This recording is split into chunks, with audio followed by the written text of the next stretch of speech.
नमस्कार, आप देख रहे हैं इंडिया हेडलाइन 24 न्यूज। आपके साथ मैं हूं ममता सिंह। तो चलिए शुरुआत करते हैं आज की कुछ खास बड़ी खबरों से। दमोह मिशन अस्पताल में स्टाफ मौत के मामले में आरोपी डॉक्टर के खिलाफ पुलिस की जांच अब नए खुलासों के साथ सामने आ रही है।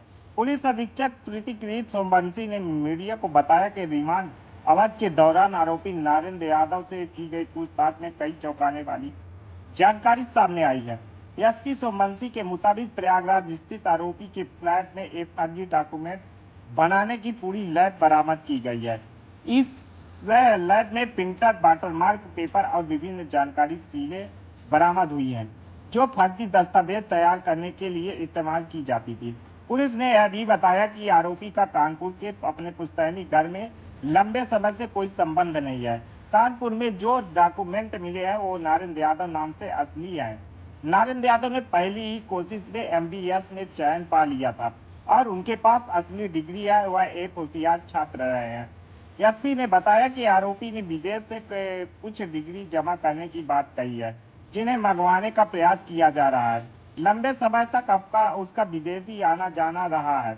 विदेश में प्रभाव जमाने के लिए उसने अपने नाम बदलकर एन रख लिया था। गौरतलब है कि इंडियन मेडिकल एसोसिएशन ने नोएडा में इसी तरह की फर्जी डिग्री दिखाने के आरोप में उस पर 5 वर्षों तक चिकित्सालय प्रैक्टिस पर रोक लगाई थी।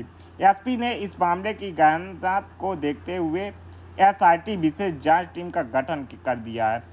रिमांड में आगे विस्तार की आवश्यकता नहीं बनी गई, लेकिन पुलिस ने आरोपी को नार्को टेस्ट करने की अनुमति के लिए लिखा है, जिसके और सच्चाई सामने आ सके। जो डॉक्टर की हमारी रिमांड है उसमें आज चौथा दिन था हमारा। उसमें कुछ और नए तथ्य सामने आए हैं। हमारी एक टीम प्रयागराज गई हुई थी और एक टीम कानपुर गई हुई थी।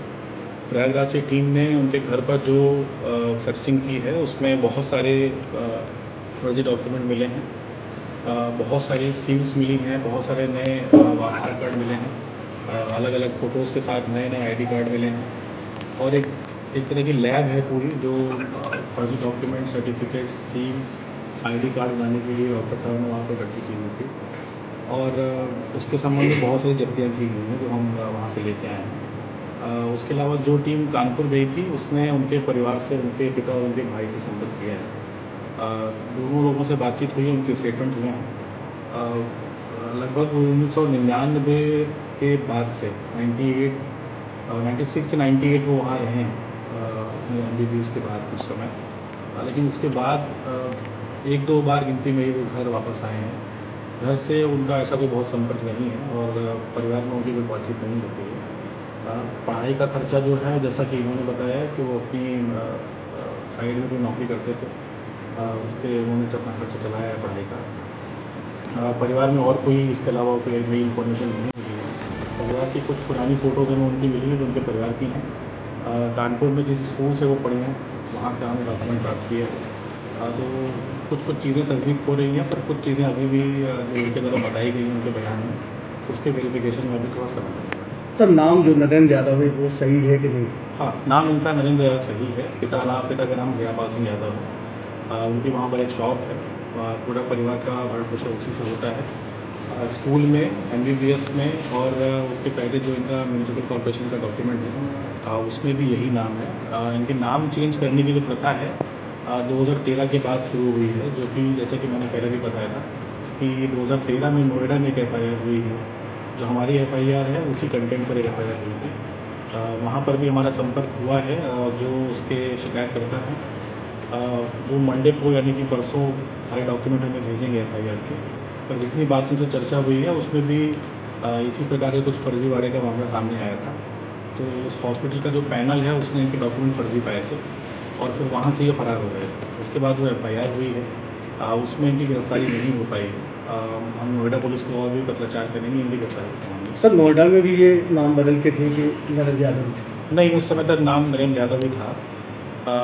2013 की एफआईआर के बाद 2014 में इनको आईएमए ने इंडियन मेडिकल एसोसिएशन ने जो है 5 साल के लिए बैन किया था। वो बैन का कारण ये एफआईआर थी या कोई और रीज़न था अभी नहीं पता लगा है। हमने आईएमए से भी मिलकर बात की है। उस पत्राचार में हमने उनसे पूछा है कि किन कारणों की वजह से इनको सस्पेंड किया गया है। जो डॉक्यूमेंट हमें प्राप्त हुआ है उसमें प्रोफेशनल मिसकंडक्ट लिखा हुआ है। ये प्रोबेबल है कि उस FIR के ताबिक में इनको सस्पेंड किया गया हो। वो जानकारी ऐसे प्राप्त होती है तो उसके विषय में भी आपको बताया जाएगा। सर, अभी सारे दिन पूरे हो गए हैं। क्या जानकारी में शहीद कर रहा है जो बयान बार बार बदल रहा है? हाँ नहीं, अभी तो लगभग उनकी सभी चीज़ों की तस्दीक हो गई है, लगभग सभी बातें क्लियर हो गई हैं। वो ये अभी भी दावा कर रहा है कि उसने ब्रिटेन से पढ़ाई की है, ब्रिटेन से 2 कोर्स किए हैं, पर उसके बारे में जो डॉक्यूमेंट हैं उनके ओरिजिनल डॉक्यूमेंट जो अभी विदेश की एक यूनिवर्सिटी में जमा है उसके बारे में पत्राचार भी दिखा रहे हैं। लेकिन उसकी तस्दीक हम तभी कर पाएंगे जब हमारा उनसे डायरेक्ट कम्युनिकेशन होता है। हिम्मत बढ़ाई आएगी। अभी तो इस बारे में बोलना मुश्किल होगा। कुछ चीज़ें नो डाउट की भी तस्दीक करने के लिए बाकी हैं। इसके अलावा 2013 से लेकर 19 के बीच में उन्होंने नाम चेंज करके कहाँ काम किया है, या उसके अलावा कोई FIR हुई है क्या, तो वो तस्दीक हम जितनी जल्दी कर लेंगे उतना अच्छा होगा। सर, कई जगह से ये बात आ रही है कि पॉलीग्राफ टेस्ट वगैरह कुछ ऐसा।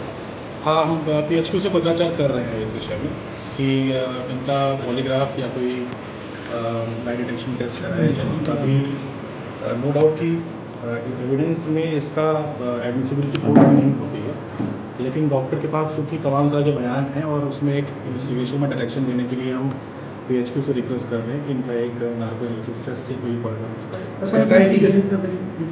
हाँ, SIT गठित कर दी गई है। इसमें लगभग लगता है कि 4 से 5 लोगों की SIT बनाई गई है।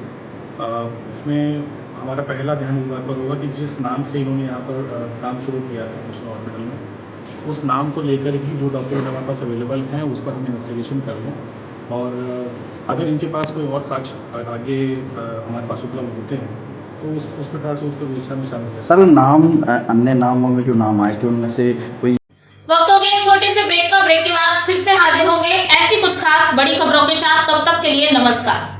हर खबर की अपडेट पाने के लिए आप हमारे चैनल को सबसे पहले सब्सक्राइब करें।